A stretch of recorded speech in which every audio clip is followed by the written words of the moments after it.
उसकी एग्जाम्पल सब देते हैं। वो फिल्म हिट हो गई लेकिन उसका जो मैसेज है वो आज तक इम्प्लीमेंट नहीं हो सकता। हम बच्चों को तो ब्लेम कर रहे हैं लेकिन हम अपनी गलतियों को काउंटर नहीं करते। टीचर्स के बिहेवियर कैसे हैं स्कूल में? एक्सपेक्टेशन तो ये है कि बच्चे साइंटिस्ट बने, इंजीनियर बने।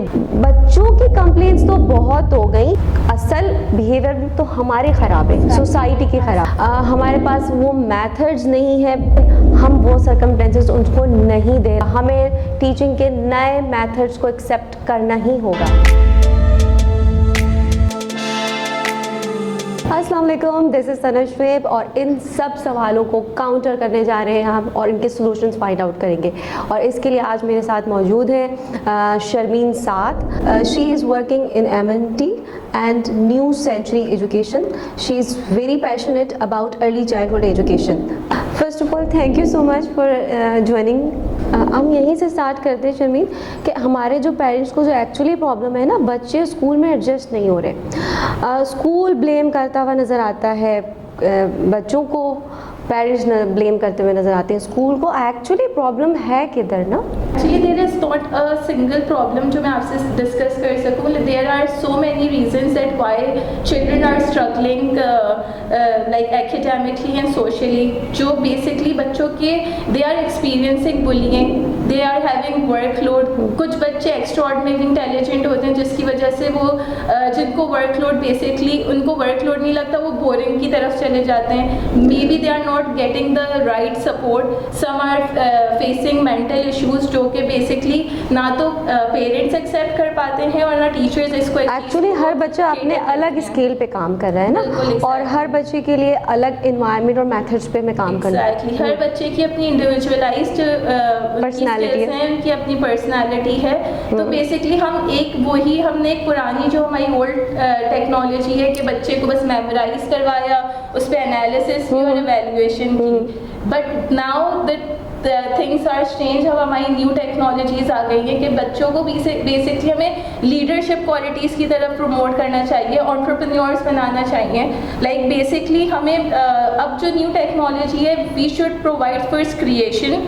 हमें उन्हें क्रिएशन की तरफ लेके आना चाहिए ताकि हमें बच्चों की स्किल्स का पता चले। हमारे बच्चे जो फ्रस्ट्रेशन है ना, कई दफ़ा उनकी स्पीच नहीं होती, वो अपनी फीलिंग्स का इजहार नहीं कर पाते। तो वो क्या करते हैं कि अपनी फ्रस्ट्रेशन जो है वो अपने डिफरेंट बिहेवियर से शो कर रहे होते हैं। क्या आप इससे एग्री करेंगे कि हमारे टीचर्स तैयार नहीं है बच्चों के बिहेवियर्स को एनालाइज करने के लिए, उनको समझने के लिए? 110% इस पर एग्री करूँगी कि बेसिकली आपके बच्चों की बिहेवियर एक्टिविटीज़ जितनी भी हैं, you should focus on it. उनको प्रॉपर एक स्पेशल उनको अटेंशन मिलनी चाहिए। जो बच्चे, क्योंकि अगर आपके क्लास में 20 स्टूडेंट्स हैं एंड 5 आर लैकिंग, तो that means you should give extra time to that lack जो 5 स्टूडेंट्स हैं। उनके साथ जो क्लास में जो लाइक टॉपर्स होते हैं, basically you should involve those kids with them. हमारा जो बच्चा है ना, वो इतना छोटा और इतना इनोसेंट जिसे होता है कि उसको खुद नहीं पता होता कि उसके साथ एक्चुअली क्या हो रहा है। तो जो एक टीचर और एक मदर का जो रोल होना चाहिए, तो आपस में कनेक्शन अच्छा हो। अच्छा, हमारे यहाँ ब्लेम गेम बहुत हो रहा है, यानी कि सिर्फ हम ब्लेम करना जानते हैं, उनके सोल्यूशंस पे बात नहीं करते। बच्चे जो स्कूल में एडजस्ट नहीं हो पा रहे, उसकी मेन वजह हमारे टीचर्स का बिहेवियर भी है, सिस्टम की ख़राबी भी है, और बच्चे को ना समझना कि बच्चा एक्चुअल में क्या है। हमारे पास वो मेथड्स नहीं है, टीचर्स के पास मल्टीपल मेथड्स नहीं है उनको टीच करने के लिए। वो सारे प्रॉब्लम्स मिल के बच्चे को फ्रस्ट्रेशन में डालते हैं। एक्चुअली बच्चा अपने रियल एक्सप्रेशन अपने बिहेवियर से ही शो करता है कि वो अनकम्फर्टेबल है, क्या है। इसके लिए हमारे पास 2 सिस्टम काम करें। एक तो मॉन्टेसरी, अगर वो एक्चुअल है तो वो काफ़ी हद तक बिहेवियर्स को कवर करता है। इसके अलावा एक नया मेथड हम यहाँ इंट्रोड्यूस करने जा रहे हैं। शर्मीन, आप क्या कहेंगी कि वो आप ज़रा बताएंगी इंक्लूसिव एजुकेशन के बारे में? Yes, of course. Inclusive education it's basically a worldwide law जो basically हमारे यहाँ पे बिल्कुल फोकस नहीं किया जा रहा। Inclusive education is not basically कि हम डिसेबल बच्चों को हम उसमें इंक्लूड करें। It's about every child, जो इवन मेन स्ट्रीम स्कूल्स में भी जो जा रहे हैं बच्चे। तो basically inclusive is like including all the people respective of their caste, creed, disability, जो उनकी स्पेशल नीड्स हैं, इन सबको लाइक साइड में रखते हुए हमें बिल्कुल एक प्रॉपर एक्सेस, हर बच्चे को proper access opportunity, and it's not about a child, it's about child to adulthood. हमारे ये इंक्लूसिव हमारी हर जगह होना चाहिए, सिर्फ बच्चों के लिए नहीं, हमारे बड़ों के लिए भी। बहुत हम चीज़ें देख रहे होते हैं कि हम लोग जब जॉब के लिए लोग जा रहे होते हैं, अगर वो व्हील चेयर पे हैं, उनको प्रॉपर, लेकिन दे आर इंटेलिजेंट, लेकिन उनको प्रॉपर जॉब के लिए हम नहीं कर सकते because we don't have proper access. उनका इंफ्रास्ट्रक्चर जो होता है बेसिकली वो डिज़ाइन नहीं हुआ बहुत उनकी। मतलब शॉर्टली ये कि हर स्कूल, इंक्लूसिव स्कूल में हर बच्चा एक्सेप्टेबल होना चाहिए, स्पेशल नीड का हो या ना हो, ठीक है ना। क्योंकि एक बात मैं यहाँ कहूँगी जिस पर हम सब जानते हैं लेकिन शायद अमल नहीं कर रहे, कि तालीम सबके लिए है ना। तो ठीक है ना, अगर हम इस चीज़ को एग्री करते हैं तो इसको हमें इम्प्लीमेंटेशन में भी लाना चाहिए ना। What do you think, why is it important for like in education system, हमारे लिए इंक्लूसिव एजुकेशन क्यों इम्पोर्टेंट है? देखिए एक्चुअली ना शर्मीन, जहाँ तक मेरा जितना एक्सपीरियंस है और मेरी जितनी ऑब्जर्वेशन रही है और मैं वर्क करती रही हूँ, क्योंकि एवरी चाइल्ड इज़ डिफरेंट, और हम जो है ना, मैं बीइंग अ टीचर, मैं इस डिफरेंस को बहुत इंजॉय करती रही हूँ। देखिए अल्लाह ने जो मखलूक़ात बनाई है ना, वो डिफरेंट इसीलिए बनाई है कि अल्लाह क्रिएटिविटी को पसंद करता है। अगर आप being a teacher creativity polish नहीं कर सकते तो आप कभी भी एक अच्छे टीचर नहीं बन सकते। तो उसके लिए एक ऐसा एनवायरनमेंट बहुत ज़रूरी है, अर्ली चाइल्डहुड से लेकर अपर लेवल तक, कि जो बच्चों को पॉलिश करे। यही हमारा टास्क है ना, एक्चुअल हमारा टास्क क्या है, यही है। तो इंक्लूसिव सिस्टम की सबसे खूबसूरत बात जो मुझे लगी जब मैं इस पर रिसर्च कर रही थी, कि एवरीवन इज़ इंक्लूडेड, यानी वो जहाँ से भी है, कहीं से, किसी क्लास से भी बिलोंग करता है, वो उसमें एडजस्ट हो जाता है। क्योंकि तालीम, तरबियत, हुनर हर बच्चे का बुनियादी हक है। हम बहुत माज़रत के साथ हम उन बच्चों से हमदर्दी तो रखते हैं, कोई मजाक उड़ा रहा है, कोई हमदर्दी रख रहा है, लेकिन एक्चुअल में उनकी हेल्प नहीं कर रहे, उनको एक्सेप्ट नहीं किया जा रहा। ये वो सिस्टम है, थैंक गॉड, जो इन बच्चों को एक्सेप्ट करता है जो थोड़े से हमसे डिफरेंट हैं और स्पेशल नीड के हैं। इनके लिए डेफिनेटली ये बहुत अच्छा प्लेटफॉर्म है, क्योंकि हम फ्यूचर में, पता है पेरेंट्स की सबसे बड़ी परेशानी क्या है शर्मीन, वो ये है कि हमारे बाद जो थोड़े से हमारे डिफरेंट बच्चे हैं, जो देख नहीं सकते, सुन नहीं सकते, डिसेबिलिटीज़ हैं, कि इनका क्या होगा। तो पेरेंट्स की, हर पेरेंट की ख्वाहिश है कि वो कहीं ना कहीं किसी मामले में इंडिपेंडेंट हो।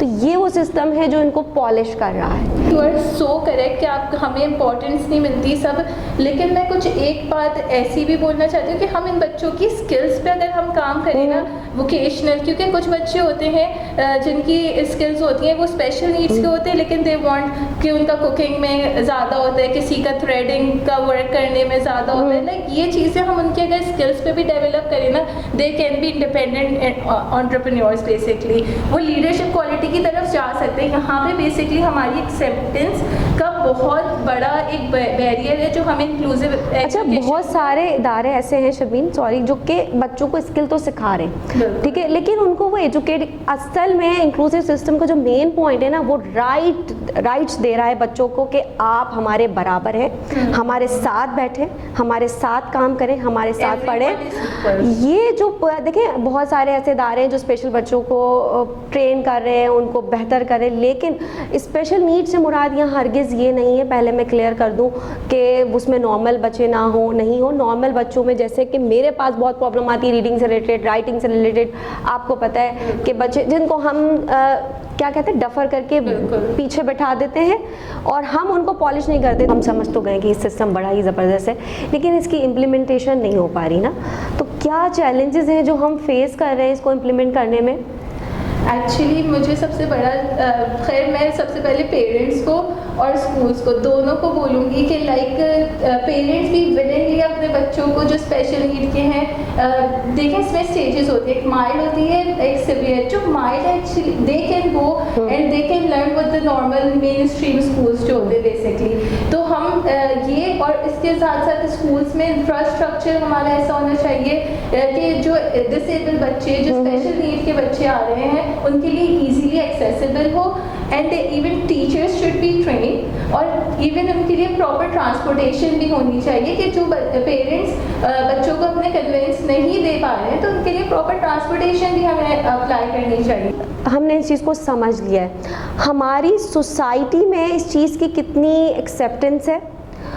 अगर हमारी सोसाइटी इसको एक्सेप्ट करेगी तो हम इस पर काम कर सकते हैं। पहले हमें इन बच्चों को खुले दिल से एक्सेप्ट करना है। अच्छा, स्पेशल नीड के जो बच्चे हैं उनका तो हम समझ रहे हैं कि भाई ये बेनिफिट है कि ये ज़ाहिर है वो फ्यूचर में इंडिपेंडेंट हो जाएंगे, उनकी लर्निंग ज़रूरी है, उनको अपना होना फील होता है। इसकी सबसे बड़ा जो शर्मीन फ़ायदा है ना वो ये है कि बच्चे फील करते हैं कि हम भी कुछ इम्पॉर्टेंट है, बजाय इसके कि उनको घर के किसी कोने में बिठा के उनको डिप्रेस किया जाए। जो उनके अंदर प्रॉब्लम भी नहीं होती ना शर्मीन, हम उनको सोसाइटी उनको ऐसे दीवार से लगा देती है कि उनके अंदर फिर मेंटल, अगर फिजिकल इशू है ना उनमें मेंटल इश्यूज भी आने लगते हैं। ऐसा ही है ना, एक प्रॉब्लम से दूसरी प्रॉब्लम कनेक्ट हो जाती है। और उनके जो पेरेंट्स हैं उन पे वर्कलोड तो होता है। जो हमारी सोसाइटी का बिहेवियर है वो क्या करता है, उनको फ्रस्ट्रेशन में और डिप्रेशन में डाल देता है। तो जब ये स्कूल वर्क करता है तो ये एक्चुअली एक पूरी सोसाइटी को पॉजिटिव वाइब देता है। अच्छा, हमने ये तो बात कर ली शर्मीन कि ये हमारे जो स्पेशल नीड के बच्चे हैं उनके लिए तो बेनिफिशियल है। अब हम आते हैं इस पॉइंट पे कि ये जो हमारे नॉर्मल बच्चे हैं ना उनको किस तरह से बेनिफिट देने वाला है। कि हमारे पेरेंट्स एक्चुअल में क्या है कि तैयार नहीं होते कि इन बच्चों के साथ हमारे बच्चे पढ़ें। बिल्कुल ये एक कड़वा सच है जो हम सब जानते हैं, हमारी सोसाइटी के डबल स्टैंडर्ड्स कि हम सिर्फ हमदर्दी करते हैं, एक्चुअल में उनकी हेल्प नहीं करते। तो जो हमारे नॉर्मल बच्चे हैं वो इससे क्या फ़ायदा उठा रहे हैं? वो बेसिकली जब बच्चे ऐसे बच्चों के साथ काम करेंगे ना, they are definitely do wonders, because उनमें एक्सेप्टेंस आएगा, वो सोशलाइजिंग उनका फैक्टर बढ़ेगा, उनमें लीडरशिप क्वालिटी आएगी कि हम जब एक सोसाइटी में काम कर रहे होते हैं ना तो हमें डिफरेंट लोगों के साथ काम करना होता है। तो जब हम डिफरेंट लोगों, तो उनके अंदर की अंडरस्टैंडिंग डेवलप होगी कि हमें उनके साथ sympathy, and it's not about sympathy, हमें सिर्फ सिंपैथी के लिए उनके साथ काम नहीं करना होता, हमें उन्हें ग्रूम करना होता है। जो नॉर्मल, जो बेसिकली स्पेशल नीड्स के चाइल्ड होंगे, of course they will feel motivated कि हमारे साथ ऐसे बच्चे भी इंटरैक्ट कर रहे हैं, और वो अपने आप को बिल्कुल एक एक्सक्लूजन की तरफ नहीं लेके जाएंगे, वो अपने आप को बिल्कुल अलग आइडेंटिटी उनके लिए नहीं होगी। ये बेनिफिशियल, नॉर्मल जो टिपिकल बच्चे होते हैं उनके लिए भी बेसिकली बहुत बेनिफिशियल है, और जो बेसिकली स्पेशल नीड्स से रिलेट करते हैं ये उनके लिए भी बहुत बेनिफिशियल। हमारा जो स्कूल का सिस्टम है ना वो क्या है, वो सिस्टम ऐसा है कि रेस लगी हुई है। वो रेस इस तरह की कि हमें अपने फ्रेंड्स को ही हरा के ज़्यादा नंबर लेने हैं, हमें ये सिखा रहे हैं। इसी वजह से अर्ली एजुकेशन में टेस्ट नहीं है ना, तो ये वो एक्चुअल सिस्टम है जो कि मारिया मॉन्टेसरी भी फॉलो कर रही है कि जिसमें हम बच्चे को उसके अंदर इंसानियत, उसके अंदर हेल्प करना, उसके अंदर हम इस चीज़ से उसको निकाल देते हैं कि यहाँ कोई रेस नहीं लगी, यहाँ मुकाबला है अच्छाई का, यहाँ मुकाबला है कर्टिसी का, यहाँ मुकाबला है इखलाक का। वो अच्छा, इसके साथ साथ एक और प्रॉपर्टी भी पैदा होती है उनमें कि वो शुक्रगुजार होते हैं। जैसे कि मैं अगर मैं देखूं तो मुझे ये आता है कि यार अल्लाह ने मुझे कितना नवाजा है। हमारे अगर हम क्लास को भी देखें, जो हमारा क्लास सिस्टम है उसमें क्या होता है कि जब एक ही क्लास की हाई क्लास, अपर क्लास के बच्चे एक स्कूल में जाते हैं उनको एहसास नहीं होता शर्मीन कि उनको अल्लाह ने कितना नवाजा हुआ है। लेकिन जब उनके साथ लोअर क्लास के बच्चे आते हैं तो वो उनको उनकी प्रॉब्लम्स, उनके मसाइल दिखते हैं और फिर वो उनके अंदर एक शुक्रगुजारी भी पैदा होती है। जब रियल लाइफ में ये बच्चे जाते हैं तो हम कहते हैं कि पोजीशन होल्डर बच्चे हैं लेकिन वो प्रैक्टिकल लाइफ में फेल हो जाते हैं। उसकी वजह ये होती है कि टीम वर्क उन्होंने स्कूल में लर्न नहीं किया। आप इसकी इंपॉर्टेंस देखें शर्मीन कि अगर अर्ली एज में बच्चे टीम वर्क करना, अपने से छोटे, अपने से बड़े, अपने से कमज़ोर, अपने से बेहतर के साथ काम करना जब सीख लेते हैं ना तो उनके अंदर ऐसी ज़बरदस्त वर्क करने की क्वालिटी पैदा होती है कि आप इमेजिन नहीं कर सकते।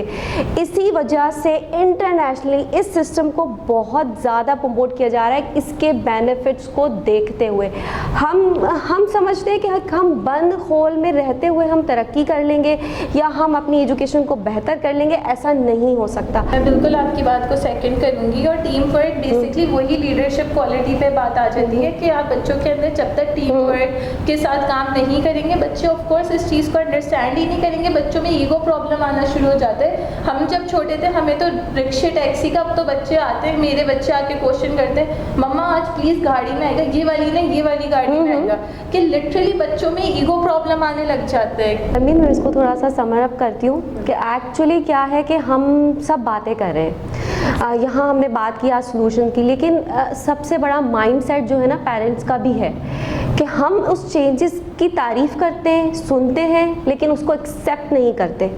जब काम हो रहा है, हमारे पास न्यू टेक्निक्स मौजूद हैं, तो हम उसको क्यों नहीं अडॉप्ट करते। तारे ज़मीं फिल्म की एग्जाम्पल सब देते हैं, लेकिन वो फिल्म हिट हो गई, लेकिन उसका जो मैसेज है वो आज तक इम्प्लीमेंट नहीं हो सका। बेसिकली पेरेंट्स और टीचर्स की म्यूचुअल अंडरस्टैंडिंग के थ्रू हम एक बच्चे को पॉलिश और उसकी स्किल्स को पॉलिश कर सकते हैं।